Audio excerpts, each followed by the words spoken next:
दोस्तों, दिनाक्षी short hand में आपका स्वागत है। अगर आप चैनल पर नए हैं तो चैनल को सब्सक्राइब करें और बेल आइकन ज़रूर दबाएं।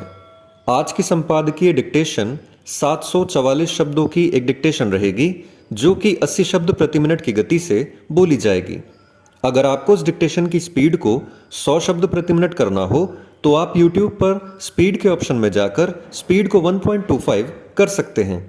इस डिक्टेशन की डेमो आउटलाइंस आप हमारे टेलीग्राम ग्रुप से प्राप्त कर सकते हैं। और अगर आपको इस संपूर्ण संपादकीय मैटर की सभी एडवांस आउटलाइंस और वाक्यांश की आवश्यकता है तो आप हमारा editorial special paid batch join कर सकते हैं। एडिटोरियल स्पेशल पेड बैच में दी गई एडवांस आउटलाइंस और वाक्यांश की सहायता से आप शॉर्ट हैंड को 120 प्लस की गति में लिखने में सक्षम होंगे। इस बैच को ज्वाइन करने के लिए आप डिस्क्रिप्शन बॉक्स में दिए गए मोबाइल नंबर पर व्हाट्सएप कर सकते हैं। तो चलिए डिक्टेशन को स्टार्ट करते हैं। डिक्टेशन 5 सेकंड बाद स्टार्ट होगी। Ready, start. इससे बड़ी विडंबना कोई और नहीं हो सकती कि भ्रष्टाचार के खिलाफ अभियान चलाने वाली एजेंसी सीबीआई के इंस्पेक्टर ही भ्रष्ट आचरण में लिप्त पाए जाएं। सीबीआई ने दिल्ली में तैनात अपने 4 सब इंस्पेक्टरों को उगाही के आरोप में जिस तरह गिरफ्तार किया उससे यही पता चल रहा है कि इस एजेंसी में ऐसे भी तत्व हैं जो बेलगाम हो चुके हैं और अपने अधिकारों का हर तरह से दुरुपयोग करने में लगे हुए हैं।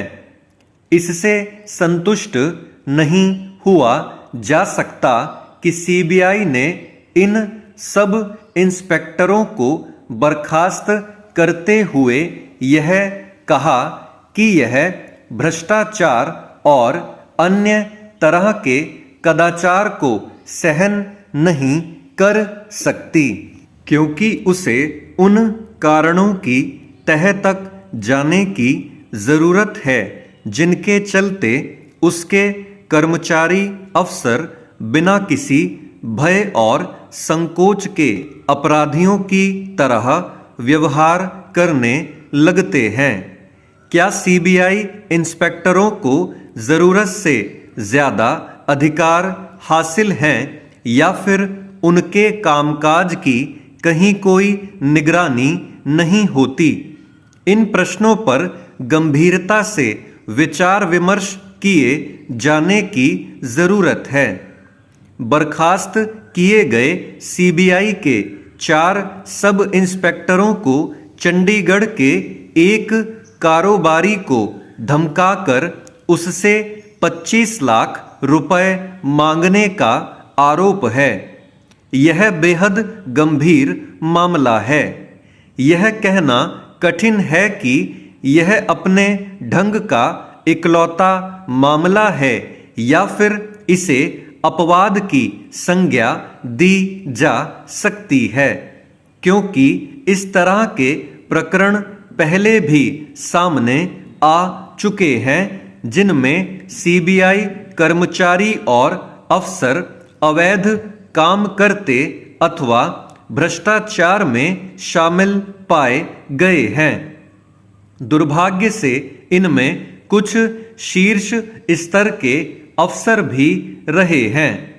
इसका कारण यही हो सकता है कि सीबीआई के कर्मचारी और अधिकारी जवाबदेही से मुक्त हैं।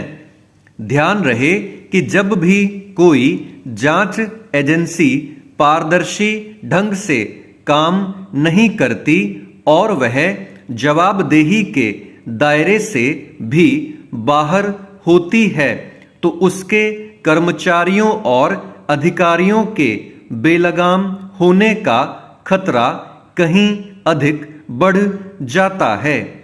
सीबीआई जैसी संस्था के लिए यह आवश्यक ही नहीं बल्कि अनिवार्य है कि वह न केवल अपने कामकाज में पारदर्शिता लाए बल्कि अपनी छवि के प्रति सतर्क भी रहे। उसके बेलगाम और भ्रष्ट अधिकारी न केवल उसकी छवि पर प्रहार करते हैं बल्कि उसके प्रति आम जनता के भरोसे को भी कम करते हैं। उचित यह होगा कि केंद्र सरकार सीबीआई की छवि की चिंता करे। इसके अतिरिक्त उसे उन कारणों का भी निवारण करना होगा जिनके चलते कई राज्यों ने यह आरोप लगाते हुए उसे अपने यहाँ के मामलों की जांच करने से रोक दिया है कि यह केंद्रीय सत्ता की कठपुतली के रूप में काम करने वाली एजेंसी है। यह चिंता की बात है कि ऐसे राज्यों की संख्या बढ़ती चली जा रही है। चेंज दशकों से नक्सल समस्या से जूझ रहे झारखंड में नक्सल प्रभावित सुदूर इलाकों में शांतिपूर्ण चुनाव संपन्न कराना एक बड़ी चुनौती रही है। राज्य में नक्सली हिंसा की घटनाओं को देखते हुए चुनाव के दौरान भारी सुरक्षा व्यवस्था के बीच मतदान केंद्रों तक मतदान कर्मियों को हेलीकॉप्टर से पहुंचाने और वापस लाने की परिपाटी सी बन गई है। इस बार पंचायत चुनाव के मौके पर नज़ारा थोड़ा अलग है।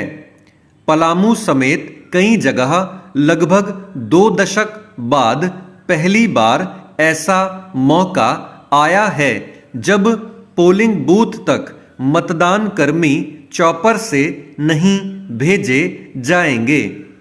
यह स्थिति थोड़ी राहत भरी कही जा सकती है क्योंकि लगातार कार्रवाई की वजह से नक्सलियों के कमजोर पड़ते जाने के कारण ही यह बदलाव देखने को मिल रहा है। विशेष परिस्थिति के लिए हेलीकॉप्टर भी तैयार रखे गए हैं। वहीं मतदान के दिन हवाई निरीक्षण की भी व्यवस्था की गई है। सवाल हेलीकॉप्टर के इस्तेमाल का नहीं बल्कि दहशत, हिंसा और नक्सलियों के आतंक से मुक्ति का है। इसके लिए लगातार प्रभावी कार्यवाही कर नक्सलियों का खात्मा करना होगा या उन्हें मुख्य धारा से जोड़ना होगा ताकि समाज में भयमुक्त वातावरण बना रहे और विकास के कार्य सुचारू रूप से चल सकें।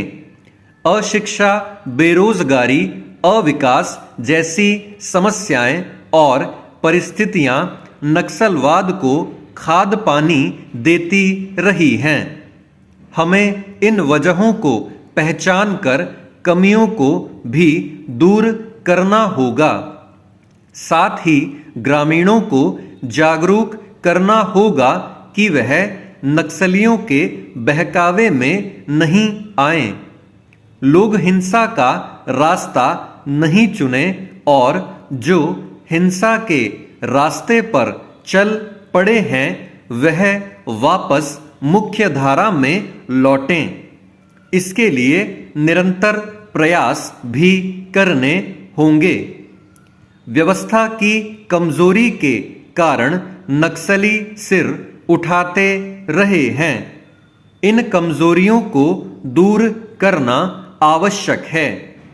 कभी जमींदारों के खिलाफ बंदूक उठाने वाले और गरीबों को न्याय दिलाने की बात करने वाले नक्सलियों का अब न कोई सिद्धांत है, न ही लेवी वसूलने के अलावा कोई दूसरा लक्ष्य। ऐसे समाज के दुश्मनों से सख्ती से निपटना जरूरी है। स्टॉप। दोस्तों, डिक्टेशन अच्छा लगा हो तो वीडियो को लाइक और शेयर करें और चैनल को सब्सक्राइब करके बेल आइकन जरूर दबाएं।